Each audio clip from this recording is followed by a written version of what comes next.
Hello, Somerset County Business Partnership members, and welcome to the inaugural podcast of the Somerset County Business Partnership. My name is Chris Edwards, President of the Chamber, and I will be your host alongside our Marketing Coordinator, Kara Morgan. Good afternoon, Kara. Before we get to our special guest today, I want to thank two of our sponsors who made today's program happen, Unity Bank and Techie Geek, for those of which we would not be in this room without.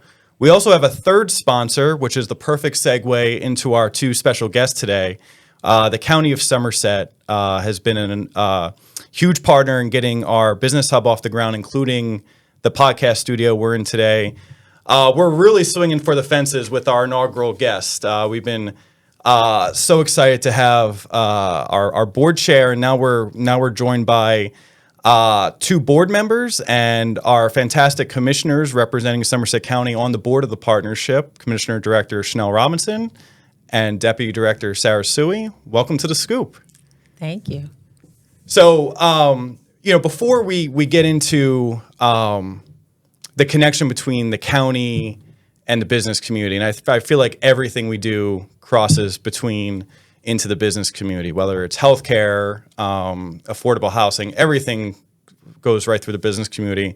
I think it's best for our audience to know a little bit about the role of commissioner and yourself. You've now been commissioners. I believe this is your 6th year. Yes. So two terms. Tell us a little bit about yourself and the role of a commissioner when it comes to government in New Jersey. So a lot of people don't know what commissioners do, or county commissioners, formerly known as freeholders. But we have governance over county roads and bridges, any of the resources that impact quality of life, such as human services, health services, your veterans, youth, and things of that nature. But certainly we provide resource and accountability and support for RVCC, which is our community college, as well as our VOTEC in the public education system. So we manage those resources as a part of our role of good governance and fiscal responsibility over those county resources. And Commissioner Sooy, I'll tell us a little bit about your background. I believe when you became commissioner, you were the youngest commissioner in the state of New Jersey. What at such a young age, made you want to run for that level of office? Well, serving on the Board of Education beforehand, ran right out of college, became the youngest female elected official in the state of New Jersey. And I hope somebody will beat my title because my record there, because we want to make sure that we have more diverse voices that are representing our communities. Of course, my story is a bit different. I grew up in a household of politics. My father ran for office, and he made the mistake of bringing me to an event. And I was the kid in the room by the cookies, listening to everyone speak and, all the conversation happening.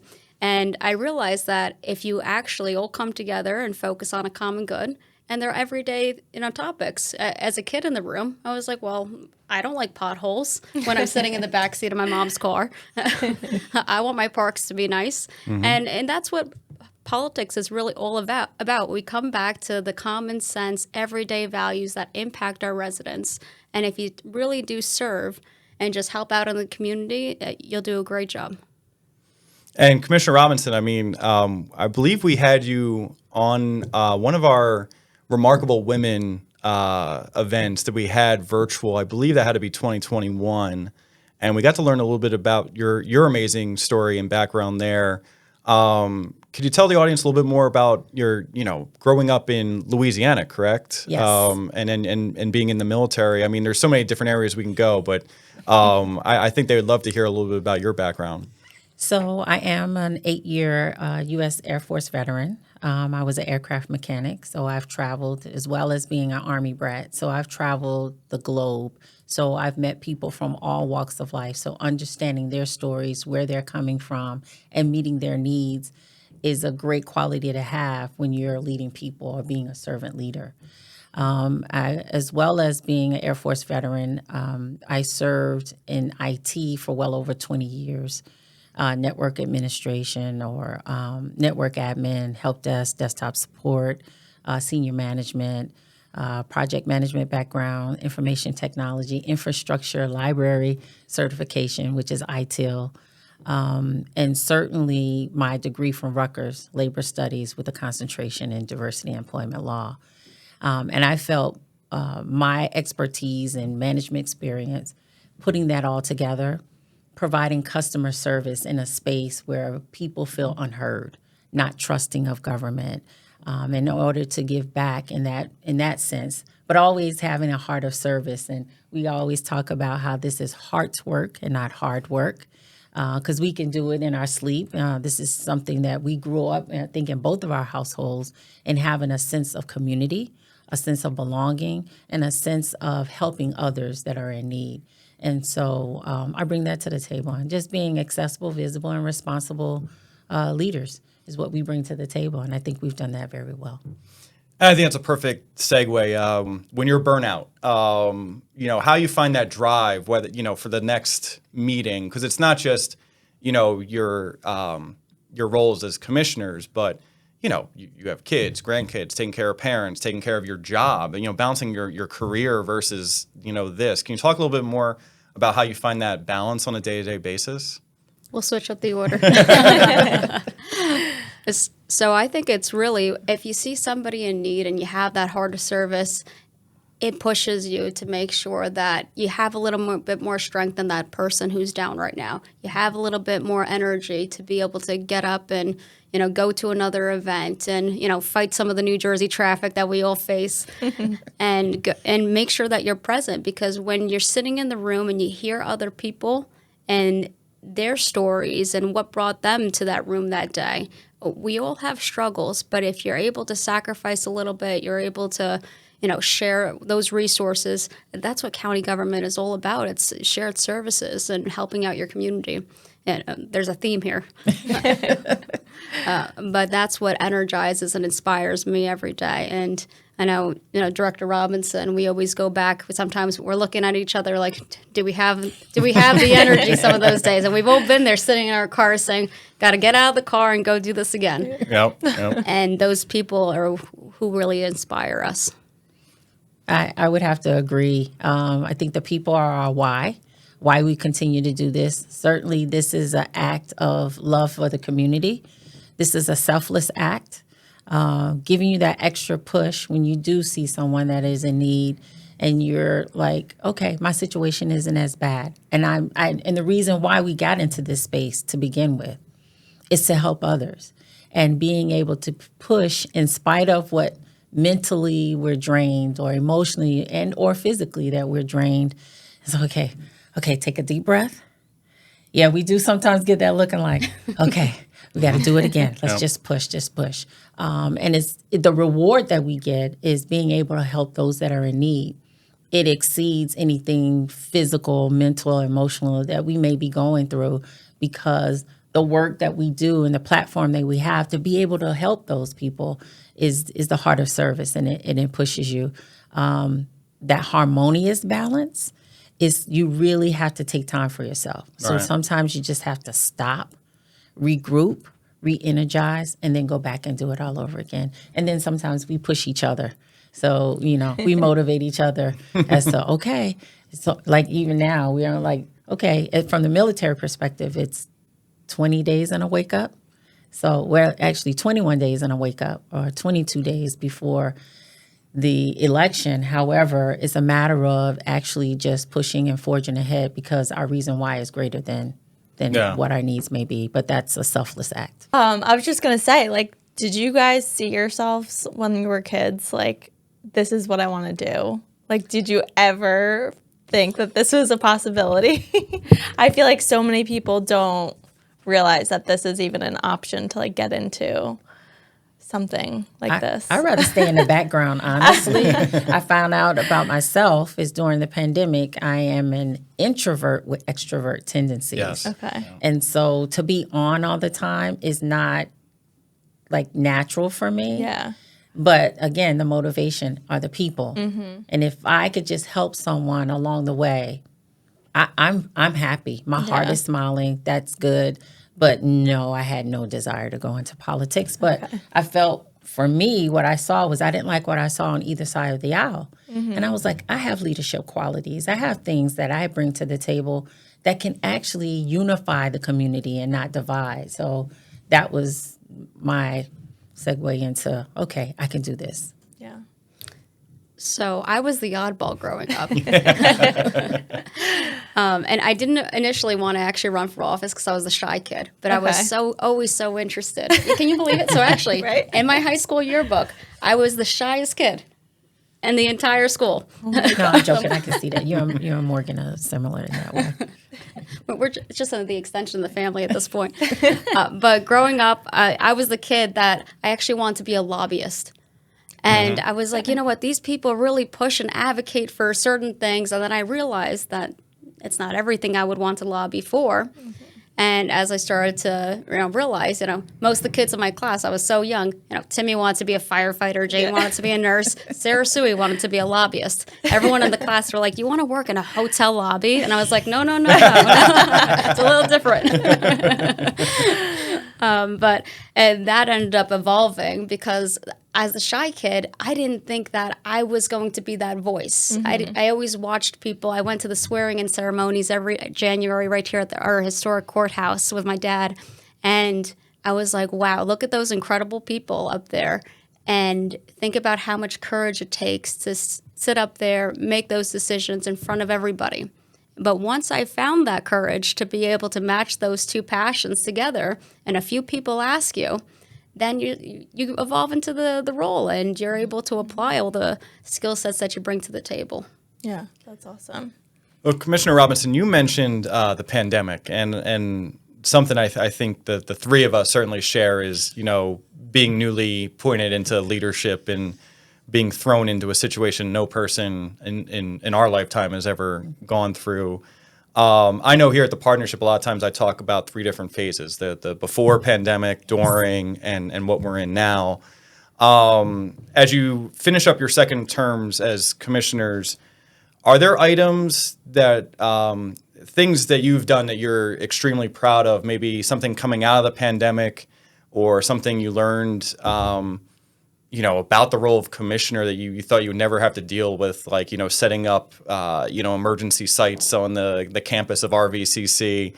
Are there things, I want to try to separate the two, but during that pandemic time that you're just most proud of? Because it was just so unique. I feel like most of us have kind of just blanked those years out of our systems, and sometimes it's even hard to remember what we did during that time. But there are things that stand out to either one of you? I think one of the proudest moments, we're sitting right here having a partnership with the business partnership, and being able to come through those tough times, especially for our businesses and our business partners. Seeing this come to fruition is a great accomplishment. And thank you, Chris, for your leadership and being a great partner with the county. But certainly being able to provide services without breaking the bank. Certainly this year we've done greater than any other administration, and I'll tee it off to my partner here in what we've been able to do and being fiscally responsible and where we are in such a time where people are suffering, but continuing to provide the service, but expanding those services without breaking the bank. Certainly making sure that we're bringing those services, as we talked about in our first term, promises made, promises kept, and meeting people where they are.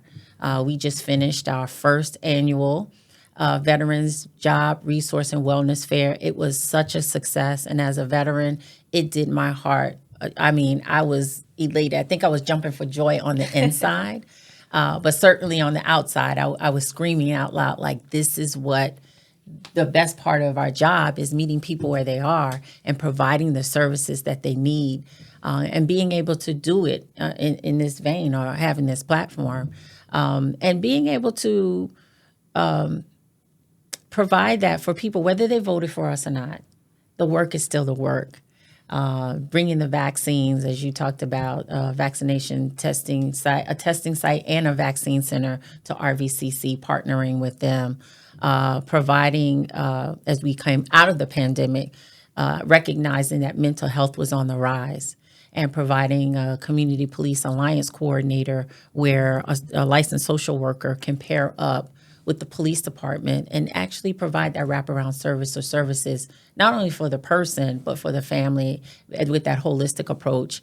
And then, being able to be the first county to do that, the state now has a program, what they call Arrive, and they've put in resources, investing in mental health resources and services as well. And we actually, our CPAC, our coordinator was tapped on the shoulder to help them build that program. So, and I'm sure there's so much more, but those are just a few I can name off the top of my head. And so there's a lot of work that we've done. Well, one of the things before Commissioner Sooy, I just want to mental health. I could tell you that,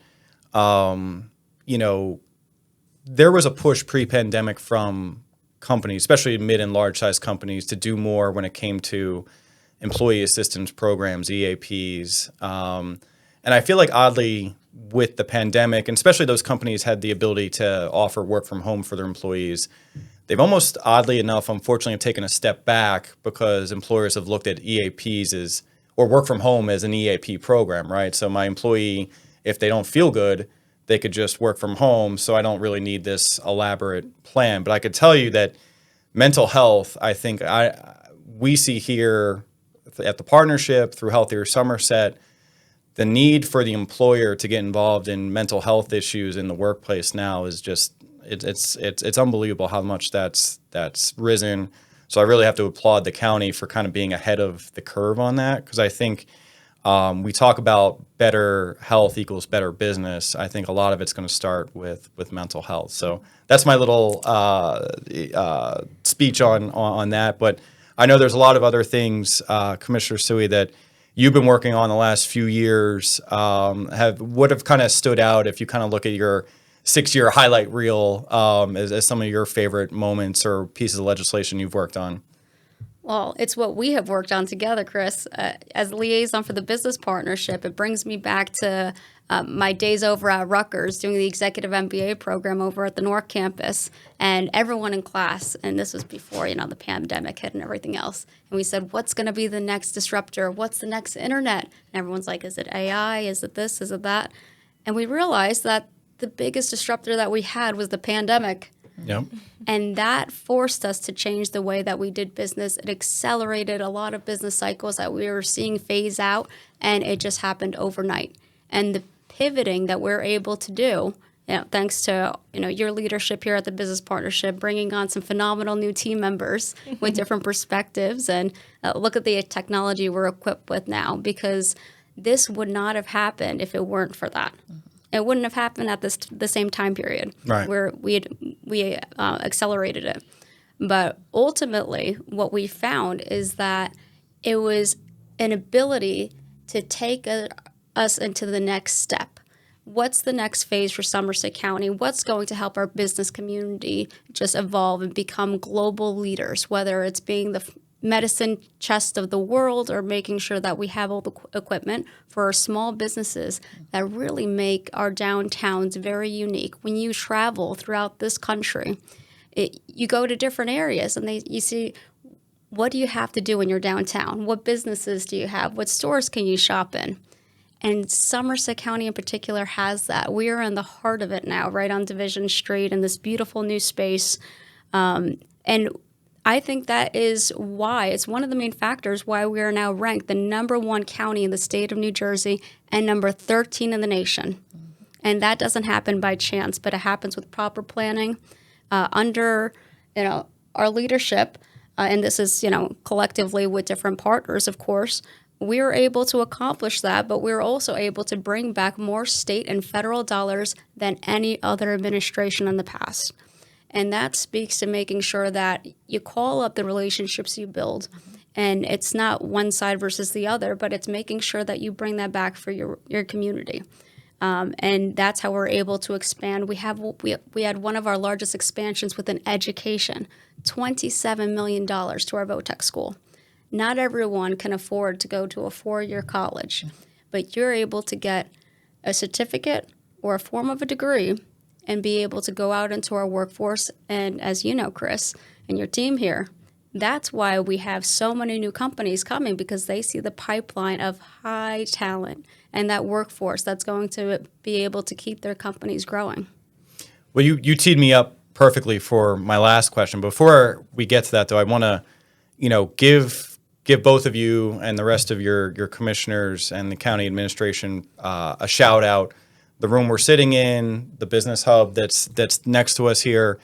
That was a vision we collectively, the board and the staff at the partnership, had 2 or 3 years ago.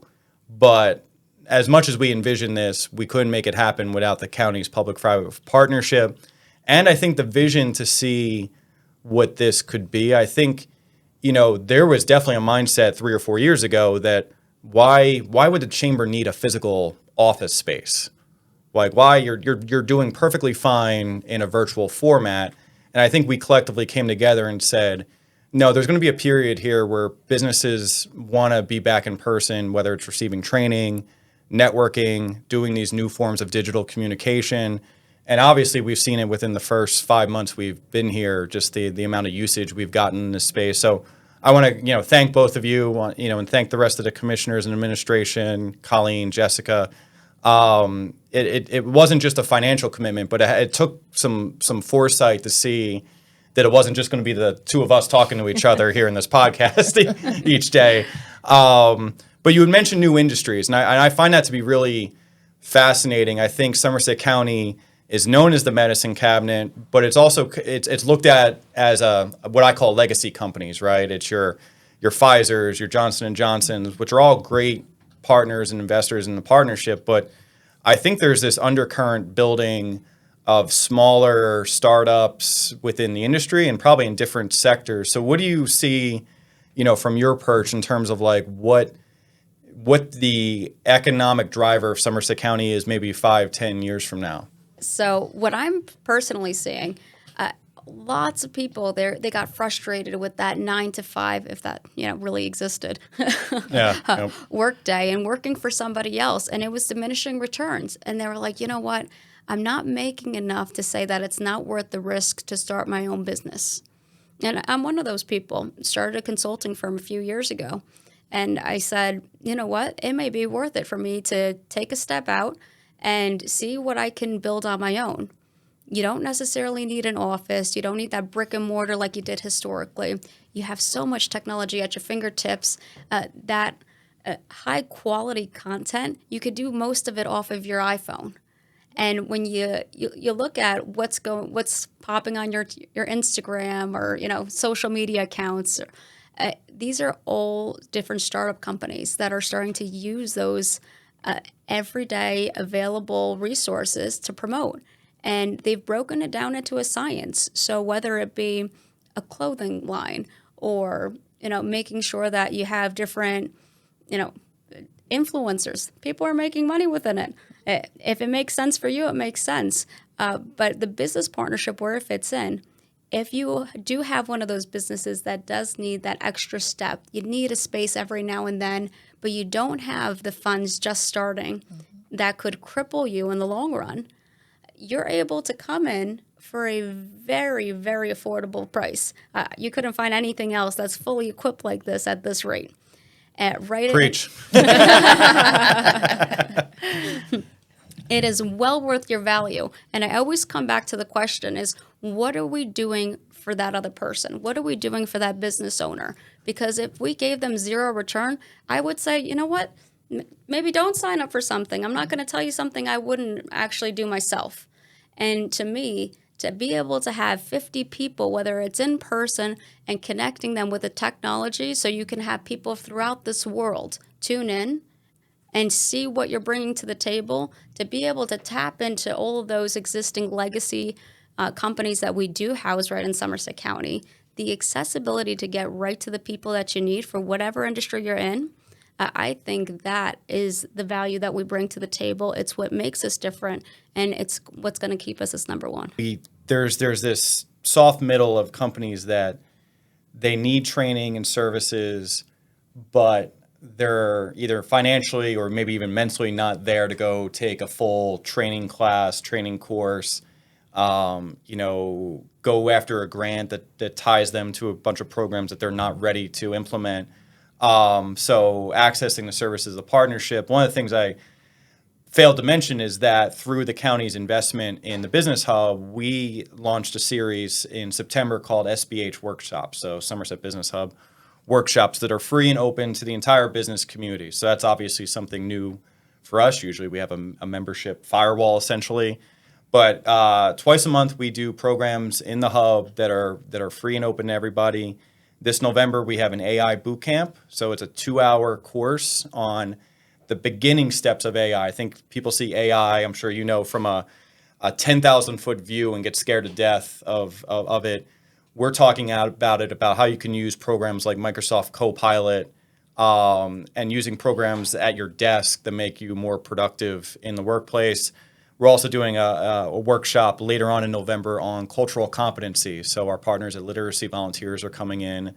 They deal with language barriers all the time. So talking about how offices can fight through some of those issues that they have internally. So really, you've teed me up 2 or 3 times today for really great. Absolutely, Can I just add to that? And I think having the partnership that we have with you all, being able to pivot, provide the technical assistance that maybe small business owners may need to apply for grant or small business loans, having the space to be able to provide whatever service and or product that they're providing to the community, that has been, it can't be measured, except for the fact that we continue to assist in them thriving, which then impacts, and you touched upon it, the quality of life for everyone in the community. Right. When you have a healthier community, when you have a thriving community, meaning economically, physically, mentally, socially, and financially, you're looking at the economics aspect of it,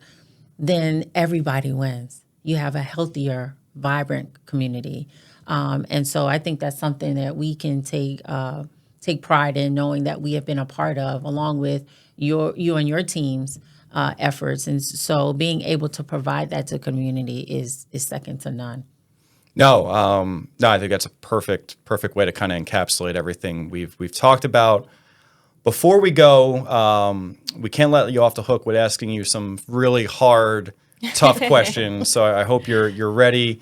Kira came up with this segment to end our podcast called 5 Faves. 5 Faves. There's a lot of F's in there. Yes. It's 5 Faves before I get myself in trouble. 5 faves. So Kira, I'm going to hand that off to you. Take us home. All right. So, first hard-hitting question. What is your favorite place to eat in Somerset County? I don't know if there's a favorite. There are favorites. Of course, I love coming to downtown Somerville. So anything, very diverse selection. So anything in downtown Somerville, I would pick any of those. If you can Can't name go one. wrong. If you had to go get lunch right now, where would you go? Oh, gosh.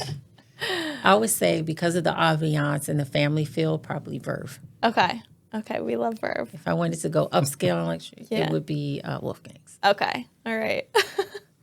So because you already said verb,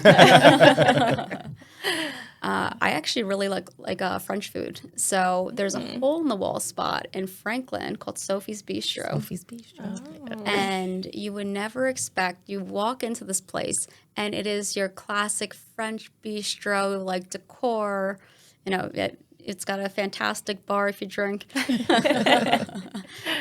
And just some authentic dishes on the menu, too. That's just executed beautifully. Okay, I'll have to check that out. That sounds like a good one. All right, next one. What is your favorite park or recreation activity in the county? Colonial Park. I love like the paddle Colonial boats. I Park. can go out there with my grandkids, even though the paddle boats don't like me back. When they were younger, I'm like, what were you thinking? But just being able in that, serene backdrop, Especially this time of and year. this time of Yeah. year, just to be able to have something for everyone, whether you're a walker or whether you want to go through trails. There's courts over there. There's a baseball field. There's a playground. My There's kids love something the to mini do golf. for everywhere. And then the summertime, Yep. splash park. You have the rose garden. We Yep. have Yeah. everything Yeah, there. it's unbelievable. So, and golf. Well, the only thing you're missing is actually located at my favorite park, Lord Sterling Stables. Okay, all right. We got horses there. Yes. And some beautiful trails. And as I just did our ribbon cutting for the brand new barn. Awesome. For years, we on the county side, we want to make sure that we would be able to, financially be able to say we can offer a service. We're not in the business to make money, but we're in the business to make sure we help as many people. And the private-public partnership and to have Rocking Horse Rehab, owned actually by a Somerset County local, who actually left the county and came back when they realized that there was an opportunity to be able to have her center there. So partnerships like that, county wants, for government as a whole, not just Somerset County, our job is to make sure that we equip people with the right tools to be able to help themselves. And for the people in need, how do you get back on your feet? And sometimes it's by going to a park.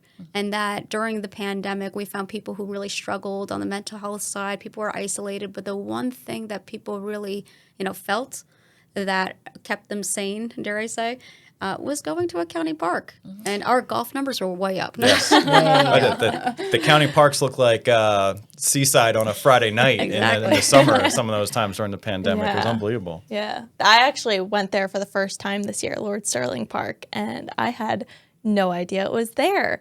And I'm like, this is great. Everybody needs to know about this. They have trails. You could take out horses. There's lessons. So many things to do. So that's awesome. Okay. What's your favorite annual event in the county? Well, it's These are really up. tough in your position to answer, by the way. I think it should be included as a national holiday, but the Far Hills Races, also known as the Hunt. I agree with that. Break out your plaid. I'm from the Somerset Hills, so my sister and I made it a tradition early on to, go see the horses or see some friends. Yeah. I think now would have to be the Veterans Resource Job and Wellness Fair. Nice. Oh, that's great. Yeah. No, but I think before that, I think the Diversity Festival, because it celebrates who we are as a community, getting to see and meet people that you may not otherwise see in your everyday walk, gathering in one place and being able to celebrate one another. So. Yeah, and you're the team at the county has put a lot of great. It's great to see something from the infancy bloom into what it is now, and that's become a great staple of the county. Yeah. All right. What is your favorite business partnership program that you've attended? Or been a part of, because both of you have been on panels and keynotes for many of our programs. I haven't attended, but I saw the lineup, and the purpose of it was the AI. If you think about if people are using it for a greater good, people with different abilities being able to communicate effectively. You think about a student who may be on the IEP or the spectrum, being able to write and have those written skills by using AI, it becomes a habit, and then they develop those skills. I think that will shape and mold our future like no other. It will actually take away some boundaries that we have as a community, or people from different communities, or people who have different abilities. So I think that was just awesome, and we need to continue in that vein, because a lot of people are afraid of what they don't know. Right. And they hear AI, and it was like they think it's the takeover. Yeah, it's going to take over the world. Yeah. Terminator, basically. Exactly. But, there's an opportunity for us to come together as a community, as one. So I think AI and being able to talk about the positive things that can be done with AI can bring us closer together as a community. So does the ribbon cutting for the hub count? Oh, yeah. We had 7. I I think you were our champion. I think you went to 5 of the 7 or 6 of the 7. That was impressive. That was, I'll look back on that very fondly. We had 7 ribbon cuttings in 24 hours with 300 businesses, and somehow pulled it off. So that was really exciting. And we got a video from the Lieutenant Governor. I mean, it was a bipartisan event. It was really just kind of showing what that was all about. I think both of you participated in our International Women's Day programs, and over the first, I guess, 4 years we've had it. I think that's been a program that, each year we have to set the bar a little bit higher, and we get such amazing speakers. It's like, how do we top this? We got like double the mimosas or something for the next one. But so I want to thank you both for that. But and for the grand finale. It's my favorite one. Yes, me too. All right. So, what is your favorite vacation spot when you need to get out of Somerset County? Just one. That's what I was thinking. Well, I visit your hometown, New Orleans, for some charbroiled oysters and a hurricane or two. But I do go to Miami. That's one of my go-to I spots. love Miami. Miami looks different every time you go. It Yeah. does. It's just like the city just keeps on multiplying every year. It's Yeah. crazy. I think any Eastern Caribbean Oh. country. I love warm weather. I love the beach. I'm originally from Ocala, Florida, horse country.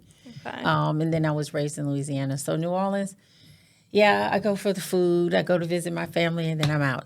But yeah, it's the Eastern Caribbean. Anything with warm weather and a beach, I'm there. Are we an all-inclusive? All inclusive. Yeah, that's yes. the way to go. Yep. I don't even have to do excursions. Yeah, Let me just sit by sit on the the water. beach. Yeah. Yeah. With a nice strong drink. But what's your next trip? What's my next trip? I don't know. That you're going to say, ask me again in 21 days. Yeah. Yeah.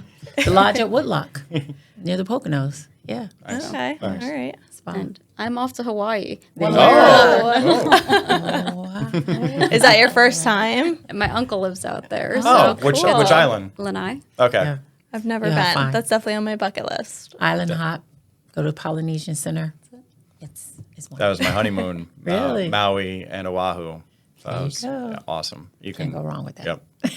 Well, that wraps up one of our inaugural episodes of The Scoop. I want to thank both of you for coming out and doing this with us. I'm sure we're going to have you back on because there's many things. You know, today was kind of just an overview of all the things you're working on, but there's a lot of deeper dives we can do into certain subjects. So I want to thank you for your time. Thank you to our listeners, and everybody enjoy the rest of your day. Thank Thanks you. for having us. Thank you. All right. Oh, cool.